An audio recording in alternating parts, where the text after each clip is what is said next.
Teman-teman, 1 bulan ini gereja kita sedang bicara tentang membangun hidup yang sehat dan utuh. Saya percaya Tuhan itu mau setiap kehidupan kita itu adalah kehidupan yang sehat. Bukan cuma sehat, tetapi juga utuh. Tahukah teman-teman bahwa hidup kita ini bukan hanya terdiri dari fisik saja, tapi juga ada aspek-aspek yang lain. Apa saja itu? Ada tubuh, ada jiwa, ada roh. Masalahnya begini, orang hanya seringkali sadar bahwa hidupnya bicara tentang tubuh saja. Makanya kenapa saya nggak salahkan sih, tapi teman-teman yang wanita berani bayar mahal untuk menghiasi apa yang menjadi penampilan. Pria-pria berani bayar mahal untuk nge-gym supaya ototnya bisa dipamerin kiri kanan. Tidak ada yang salah dengan merawat tubuh, tapi teman-teman tahulah bahwa Tuhan itu mau bukan cuma tubuh kita saja yang sehat. Buktinya ada banyak orang yang ototnya besar, ada banyak orang yang cantik, ada orang banyak yang berpenampilan bagus, bajunya bagus, celananya bagus, tetapi ternyata hidupnya terasa kosong. Ada yang bermasalah dengan jiwanya. Mungkin mengalami banyak luka, mengalami banyak trauma. Mungkin juga bukan cuma tentang jiwa, bicara tentang roh juga. Ya, tubuhnya baik, sehat, tapi dia tidak punya gairah, seperti nggak punya semangat untuk hidup. Ternyata ada yang bermasalah dengan spirit atau rohnya. Itu artinya Tuhan mau kita bukan cuma pelihara tubuh kita saja, tapi kita juga harus belajar untuk memelihara jiwamu dan rohmu. Katakan jiwa, katakan roh. Sama-sama bilang saya harus sehat dan saya harus utuh. Boleh angkat tangan dan kepala kita, yang punya tangan saja. Sama-sama pukul dadamu bilang saya harus sehat, saya harus utuh. Boleh pukul lebih keras supaya semua yang sakit paru-paru jantung sembuh malam ini bilang saya harus sehat, saya harus utuh. Sekarang kasih ke kanan begini tanganmu. Nah, kalau ada orang di situ pukullah keras-keras bilang kamu harus sehat, kamu harus utuh. Nah, sekarang tangan kirimu gantian gitu ya. Balas yang lebih keras ya. Lebih dari dia pukul kau tadi bilang kamu harus sehat, kamu harus utuh. Kasih tepuk tangan buat Tuhan kita. Jadi Tuhan mau kita itu terpelihara sempurna, baik tubuh kita, baik jiwa kita, dan juga terutama roh kita. Nah, itu sebabnya minggu-minggu lalu sebenarnya gereja kita sudah belajar tentang membangun tubuh yang sehat, membangun roh yang sehat. Nah, harusnya saya bicara akhir bulan tentang kebiasaan ini, habit.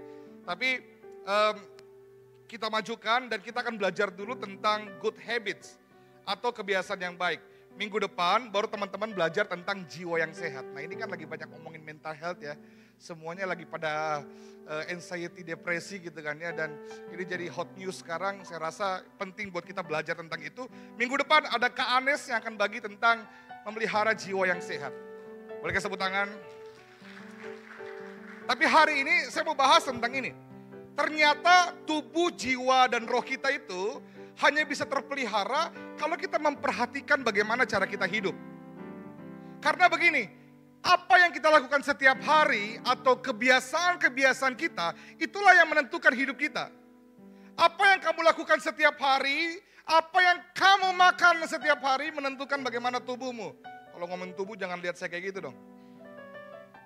Apa yang kamu lakukan setiap hari menentukan apa yang terjadi dalam jiwamu.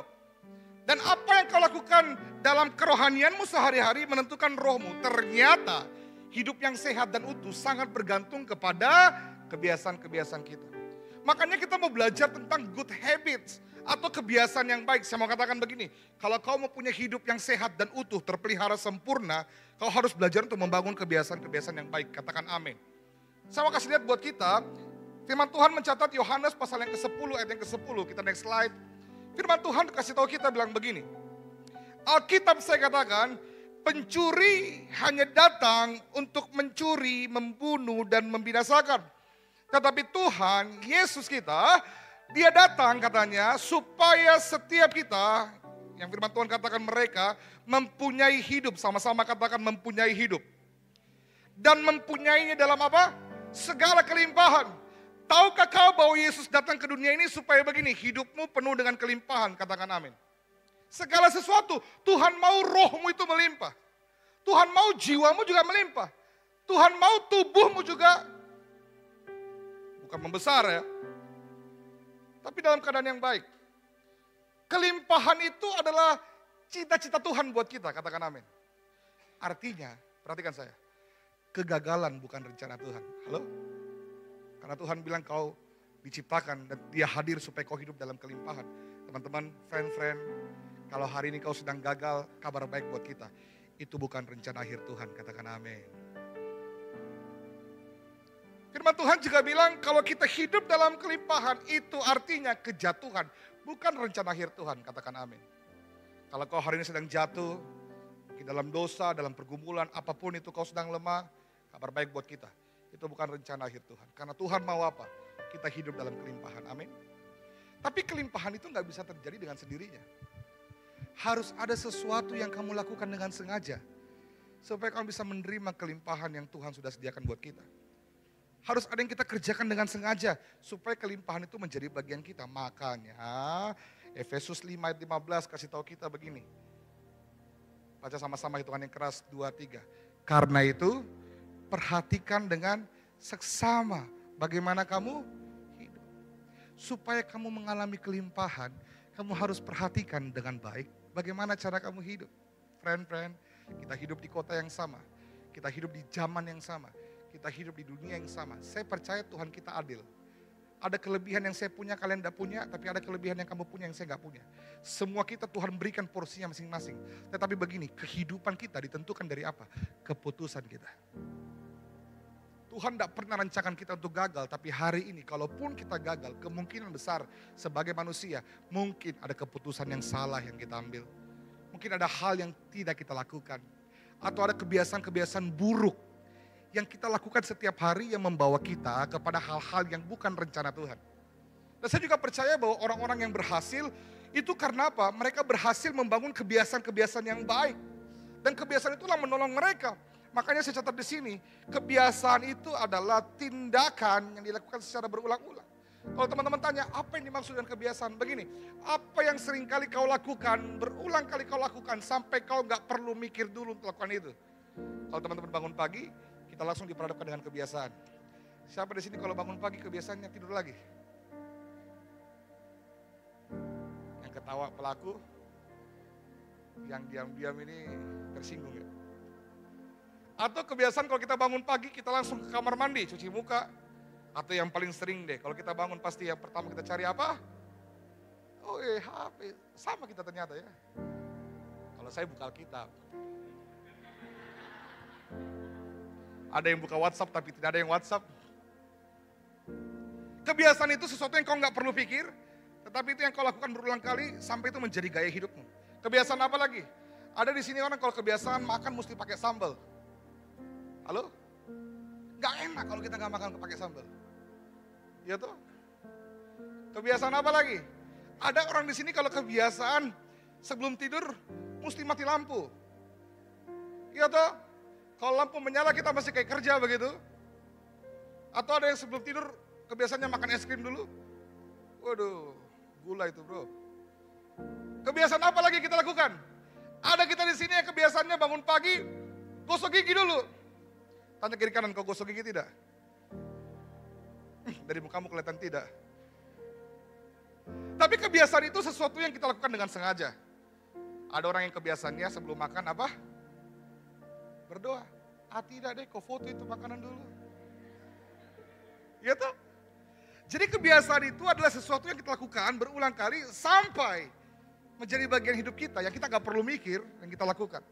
Pertanyaannya adalah begini, kau harus perhatikan kebiasaan-kebiasaan apa yang ada dalam hidupmu.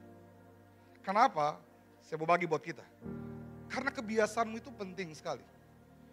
Yang pertama, tahukah kamu bahwa next slide, kebiasaan-kebiasaan yang ada pada hidupmu itu menentukan masa depanmu.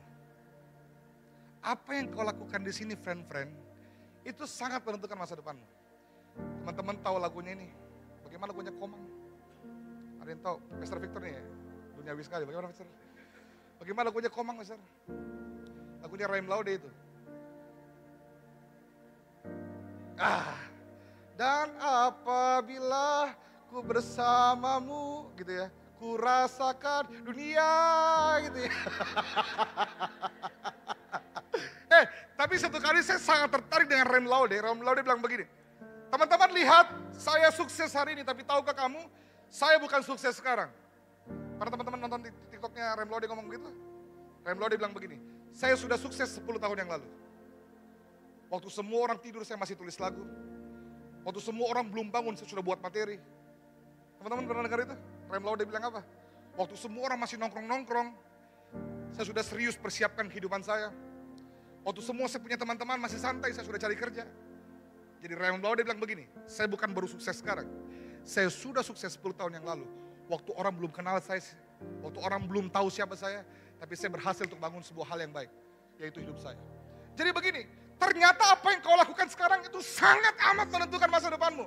Perhatikan baik, kalau hari ini kau serius dengan hidupmu, kau bangun kebiasaan-kebiasaan yang baik, kau sedang membangun apa yang mungkin kau belum lihat hari ini, tapi kau akan tuai di hari masa depan. Katakan amin. Saya mau kasih tahu ya friend, kalau hari ini kau sedang bagaimana? Kalau hari ini kau sedang susah cari kerja, dan kau lihat temanmu bilang begini, kenapa kok stres sekali, santai mah kok hidup cikepeng. Santai masih umur berapa ki? Have fun dulu lah, enjoy lah. Dan hari ini kau masih menangis karena kau belum diterima bekerja, saya kasih tahu kau, kabar baik buat kau. Kau sedang melakukan hal yang sia-sia. Kau sedang membangun kebiasaan yang baik yang menentukan masa depanmu. Boleh kasih tepuk tangan buat Tuhan kita? Guys, kalau teman-temanmu setiap malam minggu kayak sekarang ini, mereka pakai untuk clubbing dan sebagainya. Tapi kau ambil waktu untuk datang kepada Tuhan. Perhatikan baik. Semua orang bilang kau bodoh, tapi kau sedang bangun kebiasaan yang baik. Dan ini menentukan masa depanmu. Halo? Kalau semua orang di kampusmu hari Senin cabut, titip absen. Tapi kau datang di kampusmu dan kau belajar sungguh-sungguh. Kalau semua mereka contek, mereka cheating, mereka pakai joki untuk skripsinya, gak ada yang berani ketawa. Gak apa-apa. Tuhan tegur hati mereka ya Allah. Singkapkan ya Allah. Wih, kenapa mau divestasi Bapak? Tapi ini, waktu semua orang santai, tapi kau ambil keputusan untuk lakukan apa yang benar, buat apa yang benar, kau sedang tidak rugi, karena kau sedang menabur sesuatu kebiasaan yang baik yang akan kau tuai di masa depan. Katakan amin. Saya nggak tahu berapa banyak orang yang bilang kau bodoh hari ini. Tetapi kalau kau belajar untuk membangun kebiasaan-kebiasaan yang baik, kau sudah membangun apa yang benar dan apa yang baik yang pasti kau tuai di masa depan. Tapi begitu pula sebaliknya. Kalau ada kebiasaan-kebiasaan buruk kau pelihara hari ini dan kau tak pernah ambil keputusan untuk tinggalkan itu, maafkan saya teman-teman. Hari ini kau nyaman, tapi kau sedang mengorbankan masa depanmu. Kalau hari ini ada keputusan yang harus kau ambil, tapi kau tunda. Ada dosa yang harus kau tinggalkan, tapi kau tunda. Perhatikan saya, kau sedang mengorbankan masa depanmu. Karena apa yang sedang kau kerjakan sekarang akan kau nikmati di masa depan. Saya nggak tahu apa yang sedang kau doakan hari ini, tapi buat teman-teman yang mungkin seusia dengan saya mau katakan begini, kini saatnya kita mulai serius dengan hidup kita. Karena setelah saya menikah baru saya mengerti. Ada banyak hal sekali yang dulu mungkin kalau saya tidak buat, saya akan rasakan hal yang jauh lebih baik hari ini. Saya nggak menyesal dalam arti saya harus kembali ke sana, tidak. Tapi ini pesan buat setiap kita. Ada mungkin kenakalan-kenakalan dulu saya buat bukan sebuah kebanggaan. Tapi hari ini saya harus terima akibatnya. Dan kalau kita bisa hidup benar untuk masa depan yang baik, kenapa tidak kita lakukan hari ini? Halo? Kalau kau sungguh-sungguh kerja, perhatikan saya, istri dan anakmu akan menikmatinya. Kalau kau sungguh-sungguh sekolah, perhatikan baik, kau akan lebih mudah bertemu dengan pasangan yang terbaik dari Tuhan. Kita ini minta yang terbaik dari Tuhan, tapi kita cilaka. Gitu. Tuhan, kasihkan laki-laki Tuhan yang bagus kerjanya, yang kalau dia masuk di kantor semua orang panggil ki bos. Tapi kau hari ini masih tidur jam 4 subuh, bangun jam 1 siang. Apa yang kau harapkan? Dan saya pelajari ternyata, perhatikan baik, kita perlu serius dengan hidup kita. Kebiasaan yang kau bangun hari ini, karena apa yang kau bangun hari ini, kebiasaan itulah yang menentukan masa depanmu. Saya mau kasih contoh, next slide. Saya suka sekali bahas tentang Yusuf. Yusuf ini bukan OKB. orang kaya baru, atau OTB, orang terkenal baru, atau OBB. Bukan obat batuk. Orang berhasil baru, tidak. Tuhan sudah janji dia jadi pemimpin, tapi jangan salah bros. Kalau kita jadi Yusuf, kita belum tentu kuat lewat prosesnya, setuju? Yusuf ini Pak, Tuhan janji dia jadi pemimpin 01. Tuhan bawa dia jadi budak. Saya kalau Yusuf mungkin saya marah, Tuhan, talewaku, nu PHP ku, kau bilang saya jadi pemimpin saudara-saudaraku, kau lihat saya sekarang ya disuruh-suruh jadi budak kak.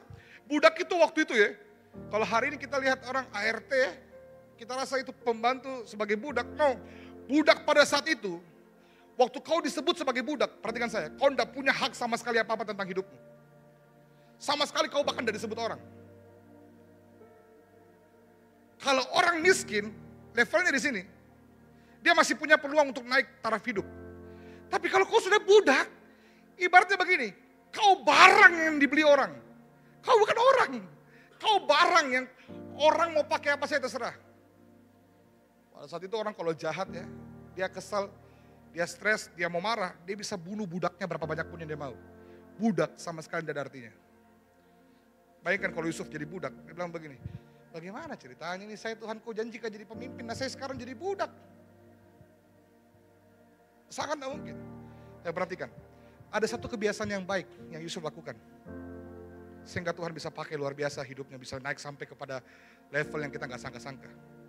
Saya mau kasih tahu, kalau hari ini kau OB di rumah sakit, berapa tahun pun kau kerja, kau nggak akan pernah jadi yang punya rumah sakit.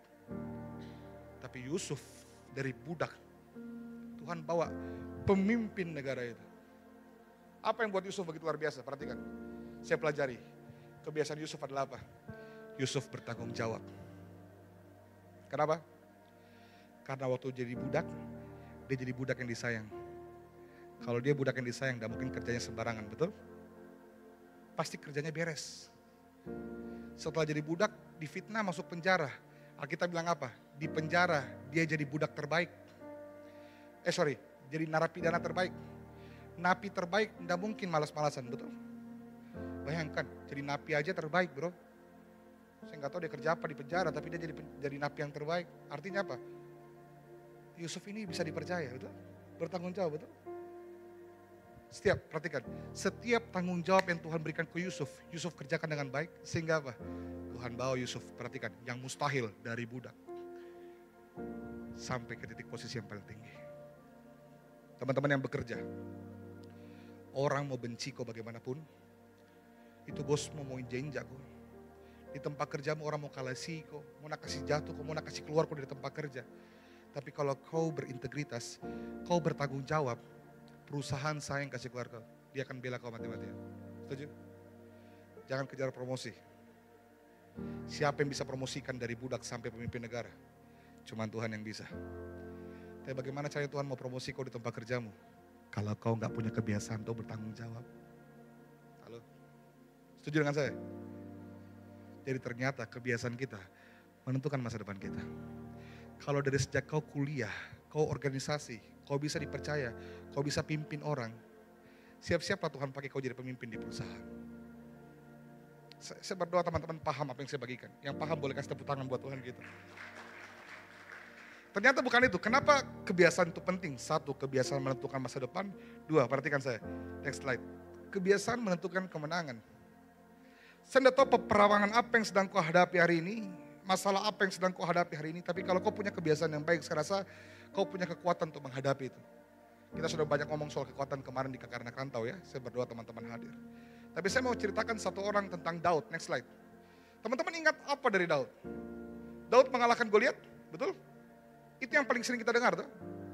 Tapi jangan lupa, Daud Tuhan pakai mengalahkan Goliat bukan hanya karena imannya saja. Daud Tuhan pakai kalahkan Goliat. Kenapa bro? Sis. Karena Daud terbiasa untuk Tuhan pakai melawan binatang-binatang buas. Coba bisa bayangkan, saya kalau jadi Daud, kau tahu, Daud itu pelihara domba berapa? 2000? 1000? Alkitab catat 2-3 ekor. Tiba-tiba ada singa mau makan, saya bilang apa? Ambil mau semua, nanti saya kasih kau lagi satu. Untuk 2-3 ekor domba, Daud berlawan dengan singa. Daud lawan beruang. Saya kalau jadi Daud protes sama Tuhan, Tuhan enggak memang ini Tuhan. 3 ekor domba jadi pelihara dan nyawa ancaman. Tekan benar. Tapi perhatikan baik, apa yang Daud lakukan? Daud setia, Pak. Proses dia lawan singa, dia hajar. Dia lawan beruang, saya nggak tahu, nggak mungkin dia lawan singa pertama kali langsung dia menang. Pasti dia takut juga, dia jatuh juga. Tapi kenapa? Apa yang buat dia bisa menang terus? Terbiasa. Satu kali lawan singa dia menang. Lawan beruang dia menang. Sampai pada akhirnya mentalnya jadi bro. Lawan Goliat. Teman-teman ingat apa yang Daud bilang? Tuhan yang menolong aku melawan singa dan melawan beruang adalah Tuhan yang sama yang akan menolong aku melawan Goliat. Daud ingat, oh ternyata ini maksud Tuhan. Kenapa saya lawan singa? Kenapa saya lawan beruang? Karena Tuhan lagi persiapkan saya untuk lawan Goliat. Guys, kenapa ada hal buruk yang kau alami hari ini? Jangan-jangan Tuhan sedang persiapkan kamu untuk menghadapi apa yang jauh lebih buruk. Jangan protes, jangan marah. Tuhan lagi latih kita, supaya apa? Kita terbiasa. Kalau masalahmu berat hari ini, coba seperti Daud, hadapi dengan setia. Lewati. Tuhan gak akan salah kasih lawan buat kita. Halo? Lewati. Kenapa? Karena Tuhan tahu persis segini. Dek, kalau kau gak menang lawan yang ini, kau gak akan kuat lawan yang di depan. Jangan ya dek ya. So, itu cara Tuhan untuk mempersiapkan kita. Kita udah bahas kemarin ya, tidak selalu lawan yang dipermudah, kadang kita yang diperkuat. Jadi, Daud ini terlatih melawan singa, melawan beruang.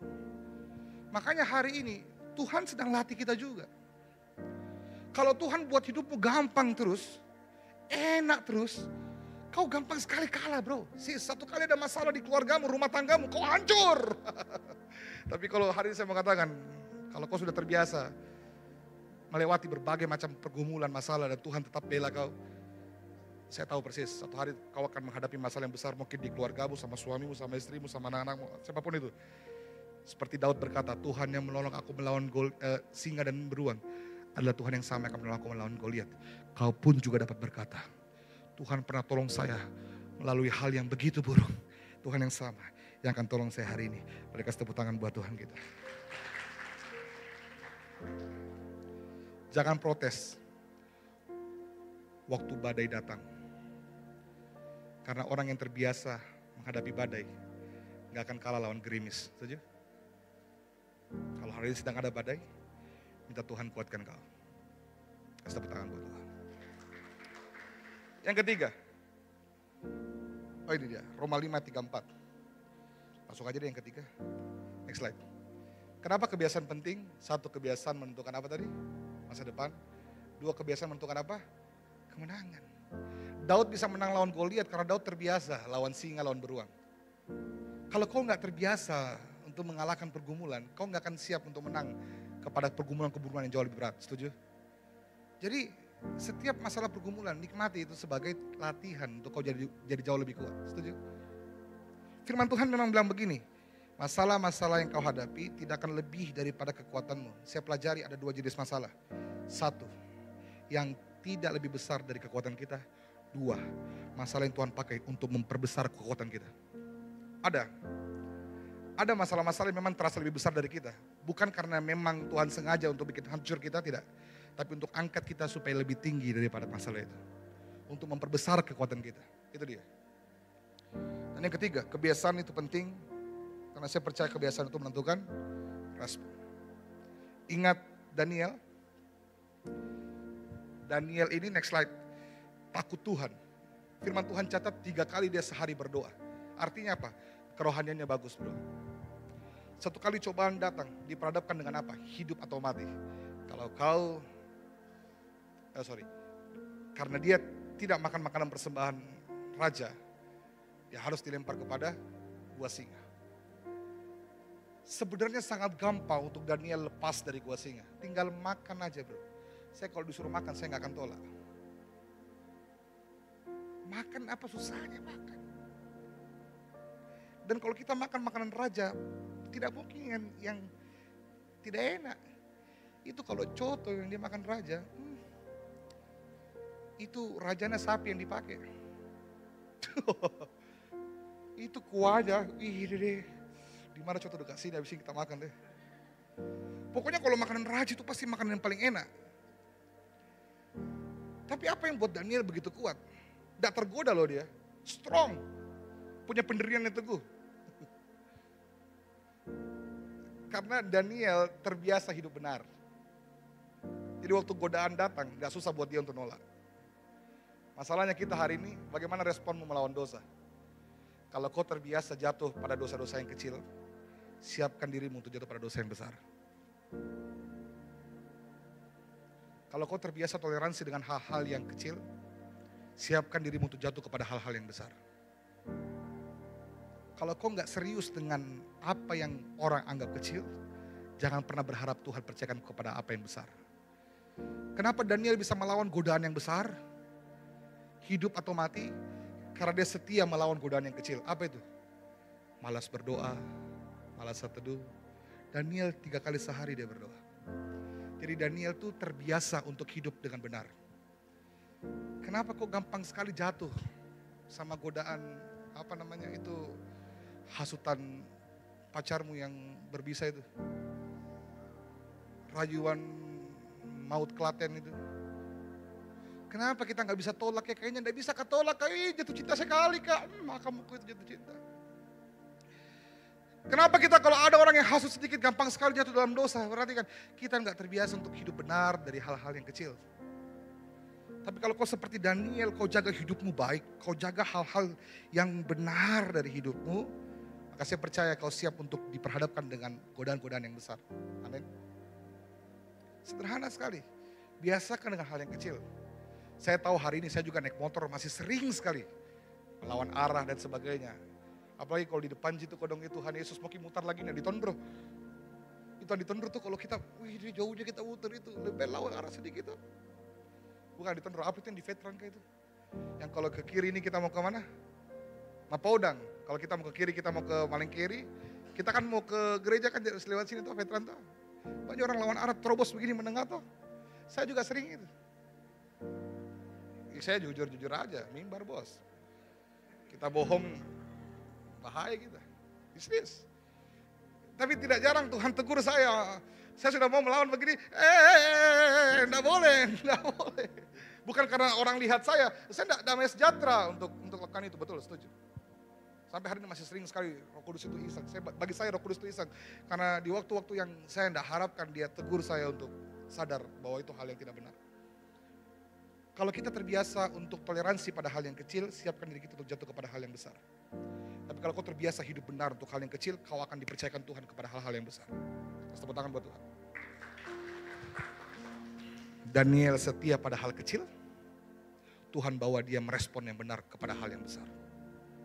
Saya berdoa, perhatikan kebiasaan kita ya.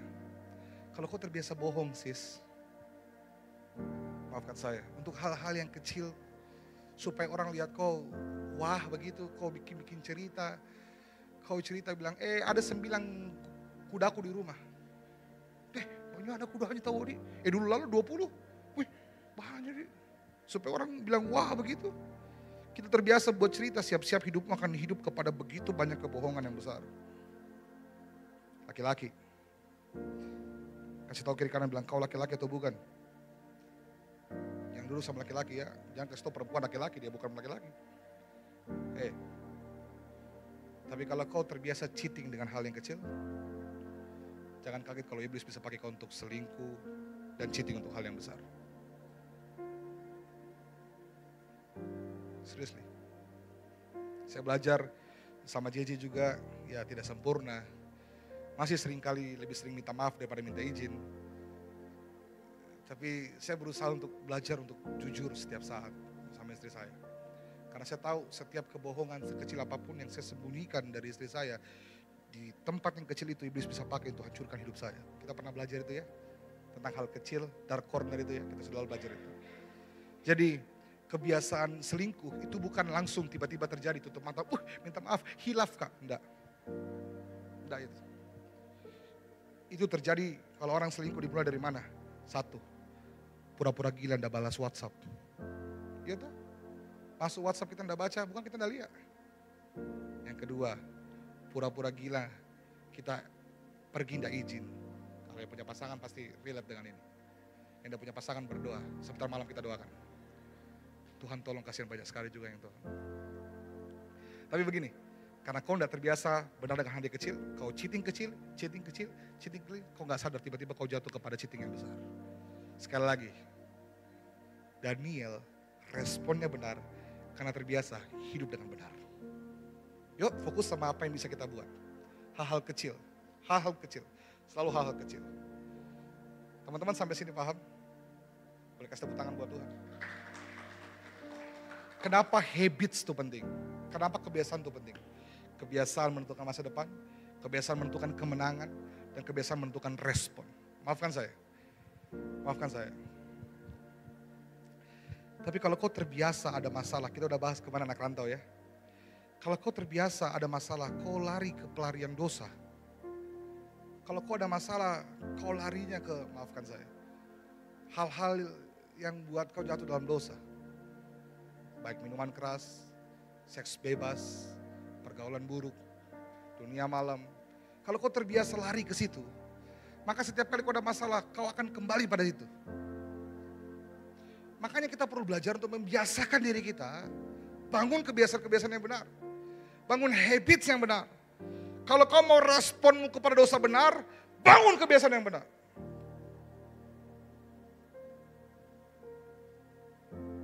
Sebentar kita akan berdoa. Saya tahu melawan kebiasaan buruk itu tidak mudah, tapi Roh Kudus bisa tolong kita. Selalu Tuhan tolong kita. Amin. Tuhan tolong kita. Saya mau share tutup 5 menit terakhir. Kalau begitu next slide. Bagaimana kita membangun kebiasaan yang baik? Ada 3 hal dengan cepat. Supaya kau bisa belajar untuk membangun habits yang baik dalam hidupmu. Saya pelajari dari 3 hal. Yang pertama adalah apa? Mengenali mana kebiasaan baik dan kebiasaan buruk. Untuk punya hidup yang baik, kebiasaan yang baik, kau harus tegas. Kau harus ngaku, sadar mana yang baik, mana yang buruk. Kadang kita suka pura-pura gila. Kita tahu ini kebiasaan yang tidak baik, cuma kita pura-pura, memang saya sudah dari dulu toh. Ada kebiasaan-kebiasaan yang buruk yang kita pelihara dalam hidup kita dan kita pura-pura sepertinya semuanya baik-baik saja. Kau harus mengaku kepada dirimu sendiri yang paling pertama. Kau tahu persis sebenarnya itu bukan hal yang baik. Kau tahu kalau kau marah pukul orang itu bukan kebiasaan yang baik.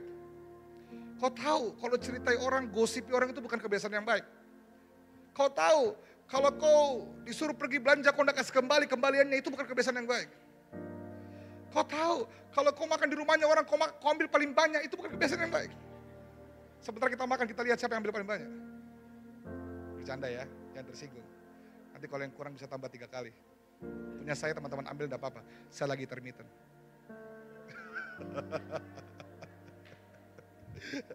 Tapi kita seringkali tahu kok itu nggak baik, betul? Kita tahu ada kebiasaan-kebiasaan buruk dalam hidup kita. Kita tahu kalau kita masuk kantor jam 8, setengah 8 belum bangun, itu bahaya. Kita tahu sebenarnya semua kebiasaan buruk itu, cuma kita nggak berusaha untuk mengakuinya dan kita nggak berusaha untuk menyelesaikannya. Supaya kau bisa tahu dan bagaimana membangun kebiasaan yang baik, kau harus pilah-pilah. Ayo sama-sama yuk kita cek hidup kita yuk. Kebiasaan-kebiasaan apa yang ada pada hidup kita yuk. Nah untuk menolong kau mencek kebiasaanmu, next slide. Saya kasih 1 tips. Bagaimana supaya kau tahu mana kebiasaanmu yang baik dan kebiasaanmu yang buruk. Caranya adalah apa? Cocokkan dengan firman. Daud bilang Mazmur 119 ayat 105. Firmanmu itu apa? Pelita bagi kakiku dan terang bagi jalanku. Bagaimana Daud tahu kebiasaannya baik atau buruk? Dia selalu jadikan firman untuk cermin dan melihat apakah ini kebiasaan baik atau kebiasaan buruk. Saya mau kasih tahu, semua yang bertentangan dengan firman sudah pasti bukan kebiasaan baik. Ya. Saya mau kasih tahu tapi tidak enak. Pacaran beda agama itu bukan kebiasaan baik. Maafkan saya. Saya tahu Tuhan memang satu. Kita yang tak sama. Mengapa harus? Apalagi lagunya tuh. Bagaimana lagunya Kak Kata, bro? Yang cintai hambanya. Lagunya El Matu itu. Tapi kita tahu itu tidak baik, betul toh? Kebiasaan-kebiasaan buruk ada dalam hidup kita, kita tahu itu tidak baik toh. Sorry, saya tidak bermaksud untuk teman-teman mempermalukan teman-teman. Saya cuma bahas firman Tuhan dan ini.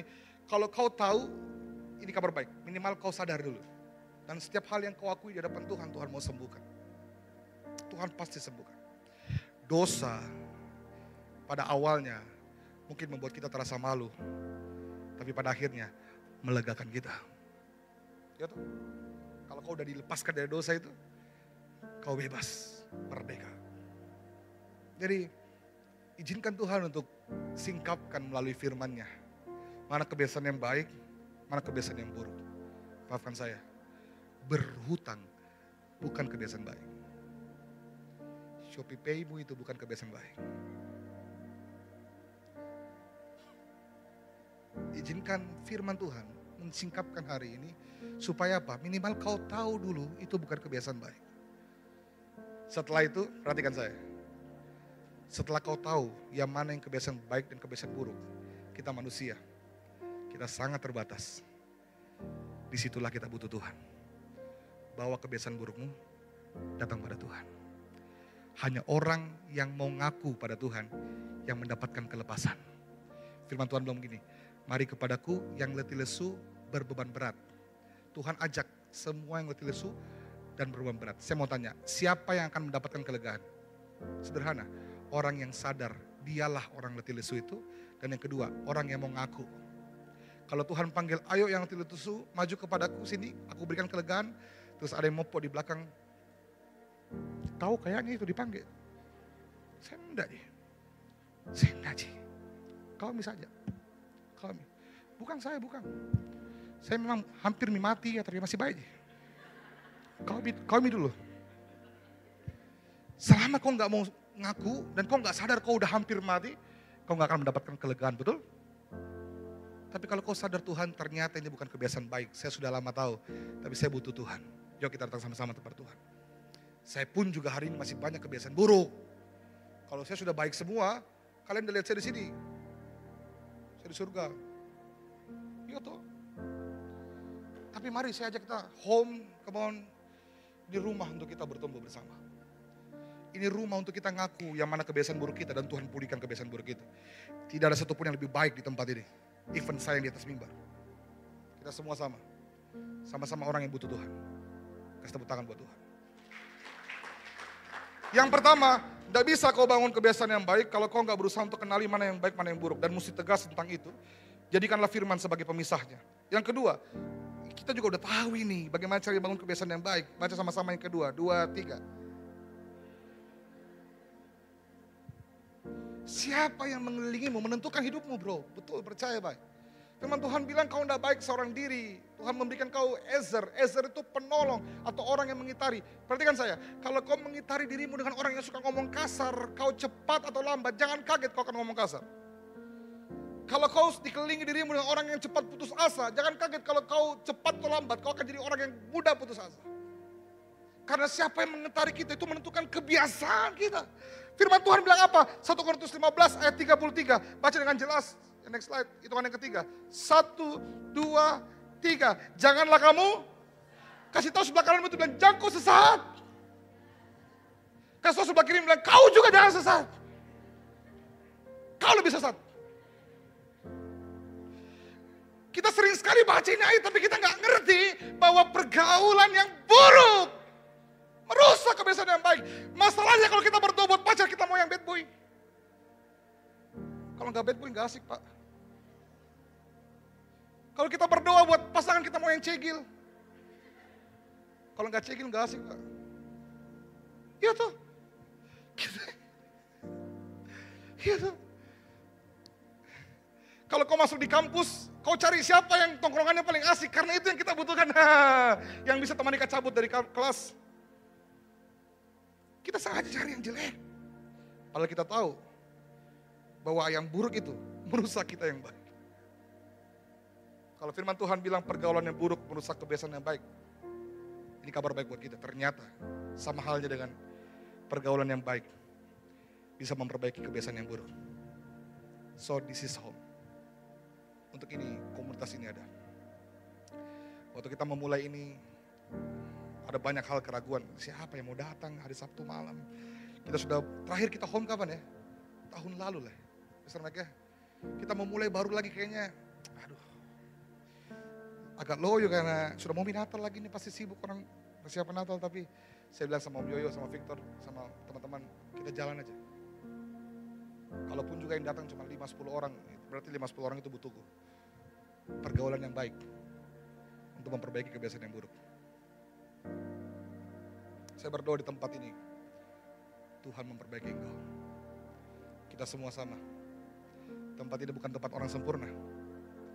Tempat ini tempat orang yang butuh pergaulan yang baik untuk memperbaiki kebiasaan yang buruk. Kasih tepuk tangan buat Tuhan. Amsal 27 ayat 17 bilang, next slide. Seperti besi menajamkan besi, demikianlah seorang manusia menajamkan sesamanya. Kau gak bisa jadi baik seorang diri. Kau gak bisa memperbaiki kebiasaanmu seorang diri. Kalau kau cuma tinggal di kos malam minggu dan kau berharap kau jadi semakin lebih baik, itu namanya kecewa yang paling disengaja. Kau butuh komunitas, kau butuh orang lain.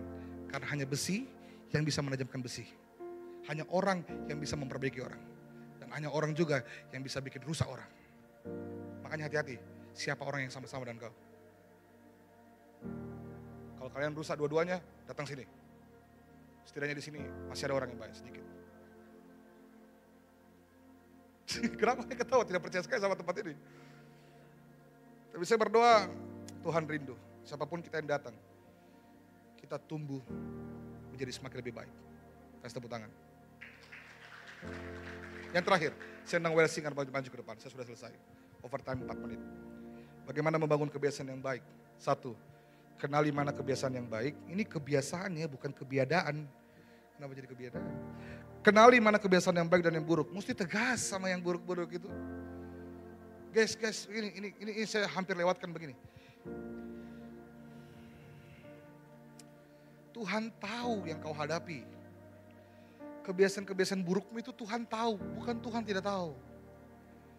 Seringkali kita merasa cuma kita yang tahu. Padahal Tuhan tahu perjuanganmu untuk menghadapi kebiasaan buruk itu. Dia tahu kok kalau pasanganmu tidak seiman dengan kita. Dia tahu kok kau seringkali melakukan hal-hal yang menyakiti Tuhan. Dia tahu. Justru karena dia tahu, dia mau kasih tahu kau bahwa itu tidak baik. Dan dia mau tolong kau supaya kau keluar dari situ, supaya kau nggak capek untuk bergumul sendiri. Itu artinya kau mesti tegas dengan apa yang baik dan apa yang buruk. Yang buruk kau tinggalkan, yang baik terus kau tingkatkan. Yang kedua, bagaimana bangun kebiasaan yang baik? Pilih lingkungan dan komunitas yang mendukung. Bro, tidak ada cara yang lain. Tidak ada cara yang lain. Saya pernah layani teman-teman yang terikat lah. Dan saya bilang begini, pertanyaan pertama saya buat dia adalah begini. Bro, kau terikat obat-obatan, saya cuma mau tanya begini, kau sudah mau sembuh atau belum? Kalau kau belum mau sembuh, susah saya tolong kau. Tapi kalau kau mau sembuh, mari kita mulai. Kau mau atau enggak? Tinggalkan semua yang buruk itu. Kalau kau sudah mulai mau, yang pertama kali yang harus kau lakukan adalah apa? Kau tinggalkan tempat di mana paling sering kau dapatkan barang itu. Jangan kau ketemu dia lagi. Selama kau masih bergaul dengan mereka, kau enggak akan cukup kuat untuk meninggalkan dunia itu. Semua teman-teman saya yang bergulat dengan itu, saya bilang begini, bro, jangan sok kuat. Kau setahun, 2 tahun sudah sembuh, kau belum cukup kuat. Saya mau kasih tahu teman-teman, kalau kalian terikat dengan obat-obatan, selalu bilang begini, bagaimana caranya kau tahu kau sudah sembuh? Selama apa kau terikat, selama itu juga kau harus bebas. Kalau kau ikat narkoba 15 tahun, berarti 15 tahun dulu kau bersih, baru kau dibilang sembuh. Betul Om Yoyo? Betul tak? Om Yoyo ini, dahsyat ini. Mau kesaksian di sini. Saya punya saudara boleh kasih tahun buat Om Yoyo juga. Ya, kalian harus dengar kesaksiannya Om Yoyo.